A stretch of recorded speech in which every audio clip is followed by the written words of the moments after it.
დაახლოებით 20 წლის წინ ალბათ ვერც ის და ვერც მისი ახლობლები წარმოიდგენდნენ, რომ 21 საუკუნის დასაწყისში მისი გვარი უმდიდრესი ქართველების სიაში იქნებოდა. მოკრძალებული 200 მილიონით მოკრძალებულ 36 ადგილას, თუმცა მაინც უმდიდრესი ქართველების რიცხვშია. მისი წარსული ბევრით არ განსხვავდება ძმები რურუების ისტორიისგან და როგორც მაშინ, აქაც ჩვეულებისამებრ მასზე ღია სატელევიზიო ეთერში საუბარს ერიდებიან. 90-იანები მხედრიონი ვერის საძმო, სისხლიანი ქუჩის გარჩევები და ჩვეულებრივი ქუჩის ბიჭის წარმატებულ ბიზნესმენად რეინკარნაცია. არც წარმატებაში და არც ბიზნესმენობაში უცნაური არაფერი იქნებოდა საქართველოში მოქმედი ხელისუფლების პირობებში რომ არ ცხოვრობდეთ. ზარალა, იგივე გიორგი რამიშვილი, ადამიანი, რომლის ბიზნესის ექსკლუზიური პირობებით და მიხეილ სააკაშვილის ექსკლუზიური კეთილგანწყობით სარგებლობს.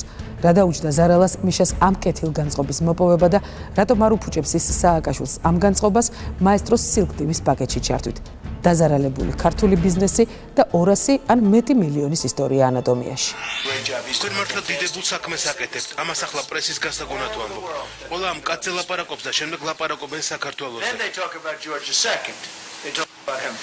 როცა თქვენ შემოყოლთ, ჩვენთან მაშინ ყველა თქვენზე ილაპარაკებს. პრეზიდენტი ფავორიტებსაც იცვლის და გემოვნებასაც. მისი არჩევანი ამჯერად გიორგი რამიშვილზეა შეჩერებული. ზარალა. რამიშვილი ყველაზე მდიდარი ქართველების სიაში 2011 წლის 14 მარტის მონაცემებით საკუთარი 200 მილიონით ქიბა ხალვაშის და თემურ ჭყონიას შემდეგ 36 ადგილს იკავებს. თუმცა ვისია ეს საპატიო 36 ადგილი? ზარალასი თუ რამიშვილის? გაბიზნესმენებულ ქუჩის ბიჭებს ერთი ასეთი ჩვევა აქვს. დაიკარგებიან ცოტახნით თვალსაჩინარიდან და გამოჩნდებიან რამდენიმე წელიწადში დავარცხნილები კოსტუმში. ხელში ეფადინის ნაცვლად დაიკავებენ აიპადს და საზოგადოებაც მოკლე მეხსიერებით დარწმუნებულია, რომ ურთიერთობა მათ ხელში გაზრდილ ძველ ბიჭთან კი არა, კოლუმბიის ან ჰარვარდის კურსდამთავრებულთან, ინგლისურ დახვეწილ ბიზნესმენთან აქვს. ზარალამაც ძალიან კარგად იცის ინგლისური, მაგრამ მიხეილ სააკაშვილმა ხელისუფლებაში მოსვლიდან ზუსტად 5 თვეში ზარალას საკუთარი კარგად დამარხული წარსული შეახსენა. 2005 წელს 2 მაისს გიორგი რამიშვილი იგივე ზარალას საკუთარ სახლში უშიშროების სამინისტროს სპეცდანიშნულების რაზმმა აიყვანა.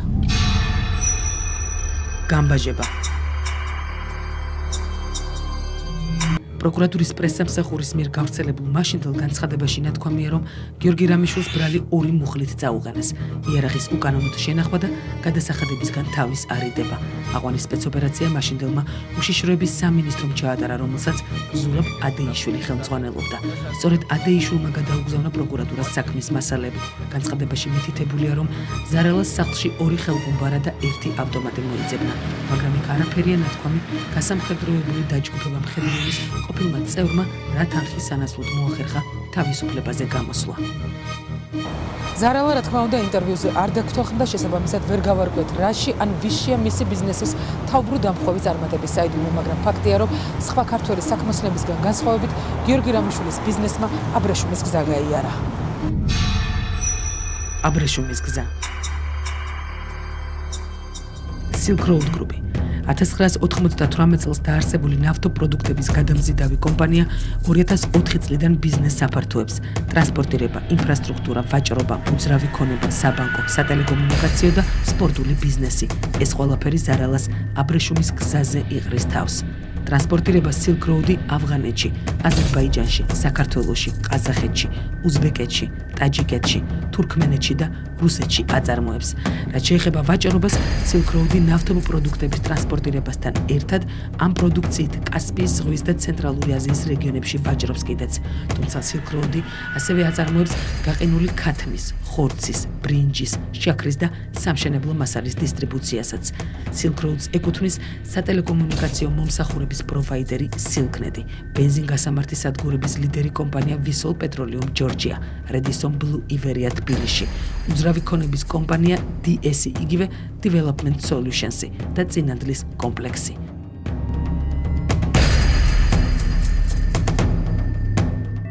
Silknet-ი საქმიანობის სფეროში შედის ოპტიკური ინტერნეტი, DSL ინტერნეტი, უკაბელო ტელეფონი 100-100, ინტერაქტიული ტელევიზია Silk TV, სახლის ტელეფონი. Silknet-ი დაფუძნებულია 2009 წელს.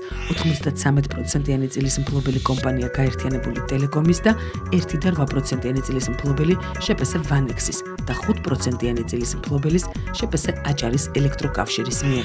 მისამართი წინამძღვრიშვილის 95. თავის მხრივ ერთ-ერთი დამფუძნებელი Vanex-ი დაარსებულია 1998 წელს. 76%-იანი წილის მფლობელის გაერთიანებული ტელეკომის და ოფშორში ვირჯინიის კუნძულებზე არსებული 24%-იანი წილის მფლობელი კომპანიის Worley International Incorporation-ის მიერ. მისამართი 100-იანის 9. Silknet-ის ერთ-ერთი ყველაზე მსხვილი მეტწილე გაერთიანებული ტელეკომი დაარსებულია 1995 წელს და ის შემდეგი კომპანიების შერწყმის შედეგად წარმოიშვა. სააქციო საზოგადოება საქართველოს გაერთიანებული სატელეკომუნიკაციო კომპანიის რუსთავის ფილიალი შერწყმა 2005 წელი. საქართველოს ელექტროკავშირის ფილიალი მაგისტრალური ქსელები შერწყმა 2005 წელი. საქ-ელკავშირი შერწყმა 2005 წელი. საქ-ელექტროკავშირის ტერიტორიული ფილიალი ქვემო ქართლის ელექტროკავშირი შერწყმა 2005 წელი. საქართველოს ელექტროკავშირის ფილიალი სატელეკომუნიკაციო სერვისი შერწყმა 2005 წელი. საქართველოს ელექტროკავშირის ფილიალი სატელეკომუნიკაციო სერვისი შერწყმა 2005 წელი. საქ-ელკავშირის ფილიალი საწარმოო ბაზა შერწყმა 2005 წელი. საქართველოს ელექტროკავშირის ქუთაისის ფილიალი შერწყმა 2005 წელი. საქ-ელექტროკავშირის იმერეთის და რაჭა-ლეჩხუმის ელექტროკავშირი შეწყმა 2005 წელი. საქართველოს ელექტროკავშირი მცხეთის ფილიალის შერწყმა 2005 წელი. საქართველოს ელექტროკავშირის ქუთაისის ტერიტორიული ფილიალის სოფელი ორპირის სალაპარაკო შერწყმა 2005 წელი. ზუგდიდის ელკავშირის შერწყმა 2005 წელი. შპს წყალტუბო ელექტროკავშირის შერწყმა 2005 წელი. სააქციო საზოგადოება საქართველოს ელექტროკავშირის ადიგენის რაიონული ფილიალის შერწყმა 2005 წელი. საქართველოს ელექტროკავშირის ფილიალი ამბროლაურში შერწყმა 2005 წელი. შპს საქართველოს ელექტროკავშირის ასპინძის ტერიტორიული ფილიალის შერწყმა 2005 წელი. საქართველოს გაერთიანებული სატელეკომუნიკაციო კომპანიის ახალქალაქის ფილიალი შერწყმა 2005 წელი. ელექტროკავშირის შერწყმა 2005 წელი. საქართველოს ელექტროკავშირის ახალციხის ფილიალი შერწყმა 2005 წელი. სააქციო საზოგადოება ახალციხის ელექტროკავშირი შერწყმა 2005 წელი. საქართველოს ელექტროკავშირის ფილიალი ბოლნისის ელექტროკავშირი შერწყმა 2005 წელი. ელექტროკავშირის ფილიალი გარდაბნის ელკავშირი შერწყმა 2005 წელი. საქართველოს ელექტროკავშირის ფილიალი შერწყმა 2005 წელი. საქართველოს ელექტროკავშირის გურჯაანის ტერიტორიული ფილიალის დედოფლის წყაროს რაიონული ფილიალი შერწყმა 2005 წელი. თეთრი წყაროს ელექტროკავშირის შერწყმა 2005 წელი. საქართველოს ელექტროკავშირის ლანჩხუთის ფილიალი შერწყმა 2005 წელი. საქართველოს ელექტროკავშირის მცხეთის ფილიალი შერწყმა 2005 წელი. საქართველოს ელექტროკავშირის ფილიალი რადიო სარელევო ხაზები მცხეთის გადამცემი შერწყმა 2005 წელი. ონის ელექტროკავშირის შერწყმა 2005 წელი. საჩხერის ელექტროკავშირის შერწყმა 2005 წელი. საქართველოს ელექტროკავშირის სენაკის ფილიალის ელექტროკავშირის შერწყმა 2005 წელი. ელექტროკავშირი ყვარლის ფილიალი შერწყმა 2005 წელი. ელექტროკავშირის ჩოხატაურის ფილიალი შერწყმა 2005 წელი. საქართველოს ელექტროკავშირის ცაგერის ელკავშირი შერწყმა 2005 წელი. შპს საქ-ელკავშირის ფილიალი წალენჯიხის ელექტროკავშირი შერწყმა. ხარაგაულის ელექტროკავშირი შერწყმა. ელექტროკავშირის ფილიალი ხობის ელექტროკავშირი შერწყმა 2005 წელი.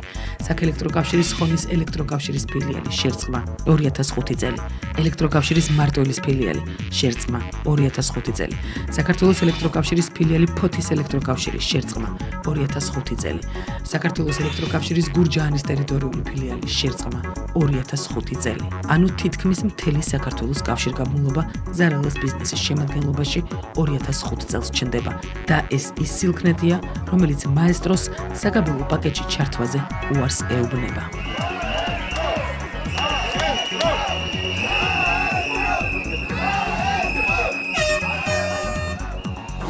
სამთვიანი ლოდინის შემდეგ Silknet-ი მაესტროსთან კონტაქტზე არ გამოდიოდა ან ზეპირი დაპირებებით შემოიფარგლებოდა, რომ ტექნიკური ხარვეზის აღმოფხრის შემდეგ უზრუნველყოფდნენ საკუთარი აბონენტებისთვის მაესტროს სიგნალის მიწოდებას, მაგრამ ეს სიცრუე იყო. ტექნიკური ხარვეზი მაესტროს მხრიდან არ არსებობდა. ამის შემდეგ გადაცემა აკრედიტაციის აგარეშეს ავტორმა შალვა რამიშვილმა სადა ჩართული ტელეკამერის რეჟიმში მიიღო პასუხი Silknet-ის ხელმძღვანელობისგან, თუ რატომ არ თავდა კომპანია მაესტროს, რაც Silknet-მა მხოლოდ რამოდენიმე დღეში აღიქვა შანტაჟად და ამ მოტივაციით ჩვენ ტელევიზიას უარი უთხრა სიგნალის მოსახლეობისთვის მიწოდებაზე და პირად საუბრებში კომპანიის წარმომადგენლები ამბობდნენ, რომ ამ უარის შემდეგ ანატომიის ეთერში აუცილებლად მოხდებოდა ზარალა, თუმცა უარი არაფერ შუაში იყო. ზარალა ანატომიის გეგმაში ისედაც შედიოდა, რაც მხოლოდ მისი ბიზნესის და ხელისუფლების ჭიდრო კავშირით იყო განპირობებული. შანტაჟი კი იქნებოდა, თუ ანატომია შეეცდებოდა იმ მოარული ხმების რაიმე ფორმით დადასტურებას, რომ სილქრეტი კერძო სახლებში აპარატურის დამონტაჟებასთან ერთად დაინტერესების შემთხვევაში ადგილზე ვიდეო თვალსაც ამონტაჟებს, საიდანაც სიგნალი პირდაპირ ინტერნეტით ცენტრალურ სერვერს მიეზოდება, რაც მაყურებელს გეგენავას დამლაგებლების და მერაბიშვილის უწყების ურთიერთობის შემდეგ არ გაუკვირდებოდა. ანატომიამ ეს არ გააკეთა. ანატომიის მიერ დღეს წარმოქმნილი ყველა ფაქტი დოკუმენტაციით არის დადასტურებული. Silk Road Group-ის ანგარიშზე რიცხული შემდეგი კომპანია Vissol Petroleum Georgia.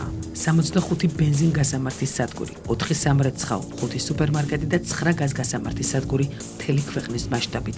Vissol Petroleum Georgia-ს შვილობილი ბრენდები, Vissol გაზის დისტრიბუცია, რომელიც მოსახლეობას ბუნებრივი აირით ამარაგებს, Vissol გაზი, რომელიც Vissolis გაზგასამართ სადგურებს შეკუმშული ბუნებრივი აირით ამარაგებს. Vissol Petroleum Georgia ასევე უზრუნველყოფს ყულევის, ფოთის და ბათუმის პორტებში შემომავალი გემების ბუნკერინგს. Vissoli ინვესტირებს ასევე თბილისის საერთაშორისო აეროპორტში და ჩნდება ავიასაწვავის ბაზარზეც. Vissolis ანგარიშზე ასევე საფეხბურთო გუნდი ტორპედო ქუთაისი და სუპერმარკეტების ქსელი Smart-ი. Silk Road-ის საკუთარ ოფიციალურ მონაცემებში აღნიშნავს, რომ მას პირდაპირი და არაპირდაპირი ინვესტიციები აქვს კიდევ შემდეგ ბიზნესებში. Redison Blue Iberia. ერთ-ერთი ყველაზე საინტერესო Silk Road-ის ბალანსზე არსებული კიდევ ერთი კომპანიაა Development Solutions-ი.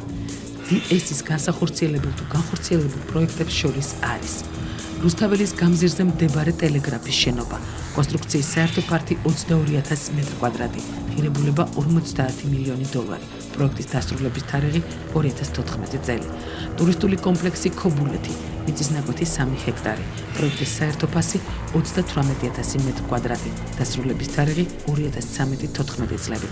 სასტუმრო მესხეთი ბათუმის მიწისნაკვეთი 9 ჰექტარი, დასრულებული კონსტრუქციის ფართი 33,000 მეტრი-კვადრატი, პროექტის ღირებულება 53 მილიონი დოლარი. ბათუმი რივიერა, მიწისნაკვეთი 6 ჰექტარი, დასრულებული კონსტრუქციის ფართი 30,000 მეტრი-კვადრატი, დასრულების თარიღი 2013-14 წლები. Redison Blue ბათუმი, კონსტრუქციის საერთო ფართი 22,500 მეტრი-კვადრატი, დასრულების თარიღი 2011 წელი. და ყველაზე საინტერესო საცხოვრებელი კომპლექსი საქანელა, მიწისნაკვეთი 2,2 ჰექტარი, ხოლო პროექტის საერთო ფართი 112,000 კვადრატული მეტრი, დასრულების თარიღი 2013 წელი. ღირებულება მითითებული არ არის. წარმოდგენილ ფოტოებზე ჩანს, რომ ამ შემთხვევაში საინვესტიციო კომპანიის განკარგულებაში მთლიანად ყოფილი რესპუბლიკის მოედანი, მელიქაზარიანცის სახლის და ელბაქეთის დაღმართის ჩათვლით ტერიტორია შედის. პროექტში აღარ საჩანს აზარიანცის შენობა. ზემილი თბილისში როგორც ჩანს, აღარ იარსებებს. DS-ის პროექტების ნუსხაში ირიცხება ასევე ქობულეთი, სასტუმრო ჩირაღდანი, ფართი 24,384 მეტრი-კვადრატი, ქობულეთი, სასტუმრო ჰორიზონტი, 31,227 მეტრი-კვადრატი, ქობულეთი, სანატორიუმი ქობულეთი, 20,309 მეტრი-კვადრატი, ქობულეთი, სასტუმრო თალგა, 49,126 მეტრი-კვადრატი, ტურბაზა ქობულეთი, 31,051 მეტრი-კვადრატი, წვანე კონცხი, 39,242 მეტრი-კვადრატი, წვანე კონცხის სასტუმრო კრისტალი, 17,401 მეტრი-კვადრატი, ჩაქვი, 36,054 მეტრი-კვადრატი, მახინჯაური, სანატორიუმი მახინჯაური, 18,460 მეტრი-კვადრატი, მახინჯაური სასტუმროები მზიური და კოლხიდა, 22,271 მეტრი-კვადრატი, მახინჯაურის სასტუმრო ნარინჯი, 7,000 მეტრი-კვადრატი, ციხისძირის სასტუმრო ნიავი, 7,700 მეტრი-კვადრატი, ტურისტული ცენტრი ციხისძირი, 9,150 მეტრი-კვადრატი. აჭარის ტერიტორიაზე საერთო ჯამში მივიღებთ 380,028 კვადრატულ მეტრს, რაც საშუალოდ მიწაზე მიმაგრებული შენობა ნაგებობების ფასთან ერთად მინიმუმ კვადრატულზე $300, რომ ვიანგარიშოთ, თანხა 114,800,000 ლარი გამოდის. კომპანია DS-ის აღმასრულებელი მენეჯერი წარმოშობით ყაზახი აიდარ უტკელოვია, რომელიც იმ დროს, როდესაც Silk Road-ის ერთ-ერთი მეწილე გიორგი რამიშვილი ზარალა ბათუმში დონალდ ტრამპის მეუღლის ივანა ტრამპს მასპინძლობდა თავს იმართლებდა ჟურნალისტებთან, რომ Silk Road-ი არ აპირებს ქართული პროექტების მიტოვებას და ტრამპის ვიზიტი სულაც არ უკავშირდება DS-ის სხვა კომპანიების ჩანაცვლებას. მაგრამ 2011 წლის 24 თებერვალს ბიზნესისთვის ფაქტობრივად საგანგაშო ინფორმაცია გავრცელდა. ყაზახურმა Silk Road ჯგუფმა საქართველოში წარმომადგენლობა გააუქმა. კომპანიაში საინფორმაციო სააგენტო პირველს დაუდასტურეს, რომ საქართველოში Silk Road ჯგუფის წარმომადგენლობა ლიკვიდირებულია. კომპანიის წარმომადგენლობის ლიკვიდაცია 2010 წლის ბოლოს განხორციელდა. ამის კონკრეტულ მიზეზებს კი ვერ გეტყვით, განუცხადეს პირველს, რა ბედი ეწევა საქართველოში Trump Towers-ის მშენებლობას, რომელიც Silk Road-ს უნდა განხორციელებინა, კომპანიაში არ აკონკრეტებენ. თუმცა ცალსახად აცხადებენ, რომ ამერიკელ მილიარდერ დონალდ ტრამპსა და დეველოპერულ კომპანია Silk Road ჯგუფს შორის გასულ წელს გაფორმებული მემორანდუმი თბილისში საცხოვრებელი სახლის აშენებას არ გულისხმობდა. თქვენ ნამდვილად იცით იმ მემორანდუმის შინაარსი, რომელიც გაფორმდა. დოკუმენტი მხარეებს შორის თანამშრომლობას და პროექტების განხილვას გულისხმობდა და არა უშუალოდ კომპლექსის მშენებლობას. თუმცა საქართველოში წარმომადგენლობის გაუქმება თანამშრომლობას ხელს ალბათ არ შეუშლის, განუცხადეს პირველს კომპანიის წარმომადგენლობაში. ამასთან თბილისში Trump Towers-ის მშენებლობასთან დაკავშირებით მერიის არქიტექტურის სამსახურში Silk Road ჯგუფს განაცხადი ინფორმაციის გავრცელების დრომდე შეტანილი არ ჰქონდა. პროექტთან დაკავშირებულ ინფორმაციას არც საქართველოს ეკონომიკისა და მდგრადი განვითარების სამინისტროში ფლობდნენ.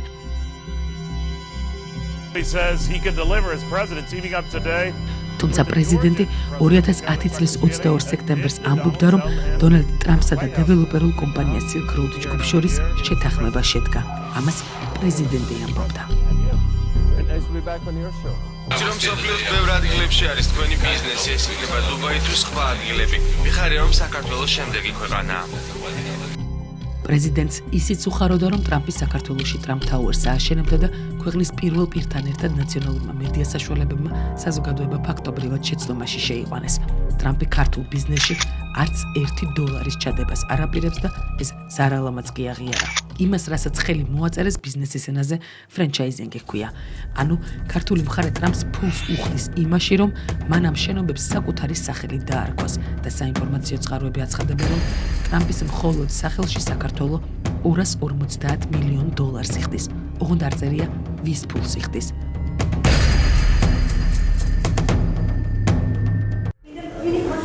Silk Road-ის ჰოლდინგის ანგარიშზეა წინანდლის კომპლექსიც, სადაც უფასოდ უკვე ადგილობრივ მოსახლეობასაც კი აღარ უშვებენ. Silk Road-ს უკავშირდება ასევე შემდეგი კომპანიების არსებობა: BTA Silk Road Bank, 2007 წელს დაფუძნებული Silk Road Project, სადაც 100%-იან წილს რამიშვილის ახლო მეგობარი გოგლად საგარევლე ფლობს. 2005 წელს დაფუძნებული Silk Road Trans-ი, სადაც 100%-იანი წილის მფლობელი შვეიცარიული Silk Road-ია.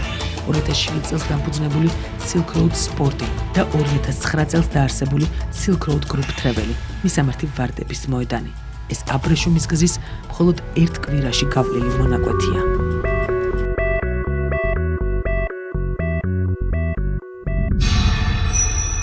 ხარკი. ზარალას პერიოდულად სერიოზული პრობლემები ექნებოდა, მაგრამ როგორც ჩანს, ხელისუფლებასთან თუ ხელისუფლებაში გამაგრებული ძმები რურუების წყალობიდან, რომელიმე მორიგი მილიონის დახმარებით ის საკუთარ და მეგობრების პრობლემებსაც კი აგვარებდა. 2008 წლის 8 დეკემბერს ზარალას დაკავების შესახებ მორიგი ინფორმაცია გავრცელდა, რასაც წინ რურუების და მისი უახლოესი მეგობრის ტილიკას დაჭერა უსწრებდა. ვრცელდებოდა ინფორმაცია, რომ ლევან კაჭარავა იგივე ტილიკა ზარალას დაკავებამდე რამდენიმე ხნით ადრე აეროპორტში აიყვანეს. პრესის განცხადებით 2008 წლის ბოლოს, როდესაც ირაკლი ალასანიას ოპოზიციაში გადასვლა ფაქტობრივად გადაწყვეტილი იყო, რურუამ და ზარალამ ტილიკა ალასანიასთან სასაუბროდ ამერიკის შეერთებულ შტატებში რამდენჯერმე გაამგზავრეს. სააკაშვილმა როგორც ჩანს იეჯვენა. სწორედ ამ დროს ემთხვევა მედია საშუალებების მიერ გავრცელებული ინფორმაცია, რომ ტილიკა იგივე ლევან კაჭარავამ თბილისის წყალში საკუთარი პოზიციები ანატომიის მაყურებლისთვის ნაცნობი ძმების შარანგიების სასარგებლოდ დათმო. შარანგიებმავე ჩაანაცვლეს მალე რამიშვილის დაჯგუფება კავკასოს ონლაინში. მას შემდეგ რაც მამია სანადირაძის კუთვნილ კომპანიას Silk-net-მა ღია ომი გამოუცხადა, რაც ინტერნეტ კაბელების გადაჭრაშიც კი გამოიხატებოდა. სანადირაძე მალევე გაყიდა წილი და ქვეყანაც დატოვა. ზარალას დაკავების ამბავი მაშინ მერაბიშვილის და ადეიშვილის უცხებამაც დამალა. არ გაახმოურეს ასევე ტილიკა საყვანა, რომელსაც ბრალად თანხების გაფლანგვა და თაღლითობა წაუყენეს, მაგრამ ცნობილი ხდება, რომ რამიშვილი მალევე გამოუშვეს. ასევე პირობით დასჯერდნენ კაჭარავას შემთხვევაშიც, რომელიც სხვათა შორის გასულ ზაფხულს საკუთარი ავტომობილით კიდევ ერთხელ დააკავეს და გაათავისუფლეს. და ჩვენი ციტოთ გადაღავენ ლაპარაკობთ ინვესტიციებზე. ერთ-ერთი მეწარმე, რომაც მიწერა წერილი ეკონომიკის სამინისტროს. სადაც აგერ ცლად აღწერს, რომ უნდა ერთ-ერთ ადგილზე ფოთში, ჭაობში, ფოთის უკან სადღაც ჭაობში, კიდევ დამატებით 3000 კვადრატული მეტრის მიწის ნაკვეთის ყიდვა, თებერვალი, მარტი, აპრილი, 3 თვის თავზე თითქმის მოსდის უკან წერილი ამ ინვესტიციის შემთავაზებელს. ქალაქ ფოთში მითითებულ მისამართზე არსებული 3199 კვადრატული მეტრი არასასოფლო სამეურნეო დანიშნულების მიწის ნაკვეთის პრივატიზების მიზნით უნდა მიემართოს არა ეკონომიკის სამინისტროს, არამედ ქალაქ ფოთის მერიას. პატივისცემით მინისტრის პირველი მოადგილე გრიგოლ გობეჯიშვილი.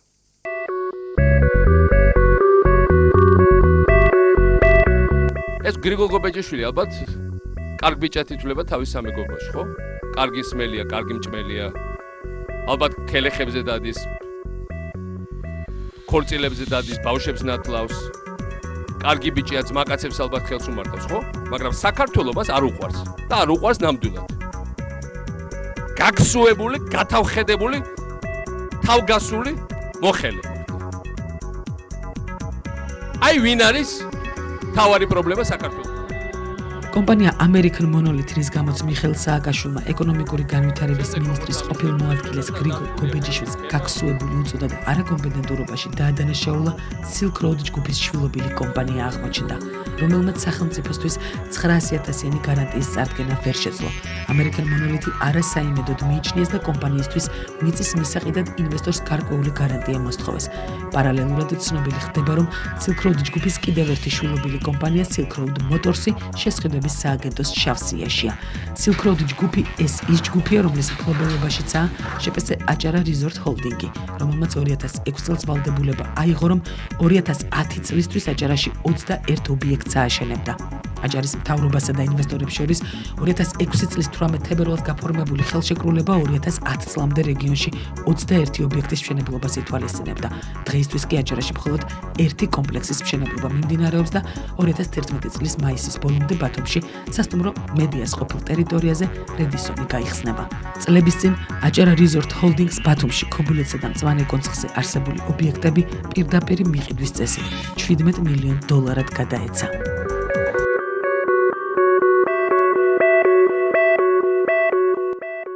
სავარაუდოდ, სწორედ ეს კომპანია იქცა მოგვიანებით Development Solution-ად. ამ $17 მილიონიდან ნასყიდობის ღირებულებამ $4 მილიონი შეადგინა, ხოლო შენობებიდან გამოსახლებული დევნილების კომპენსაციას, როგორც თავად თქვეს, $13 მილიონი მოხმარდა. ეს ინფორმაცია 2010 წლის 29 ივლისს 13 საათსა და 9 წუთზე გავრცელდა. ზუსტად 5 საათსა და 50 წუთში იგივე დღეს Silk Road ჯგუფის შვილობილ კომპანია American Monolith-თან დამოკიდებულება იცვლება. ეკონომიკის მინისტრი ვერა კობელია, რომელსაც საქართველოში გამინისტრებამდე თითქმის არ უცხოვრია, როგორც ჩანს, არც ზარალას იცნობდა და სავარაუდოდ გაიცნო.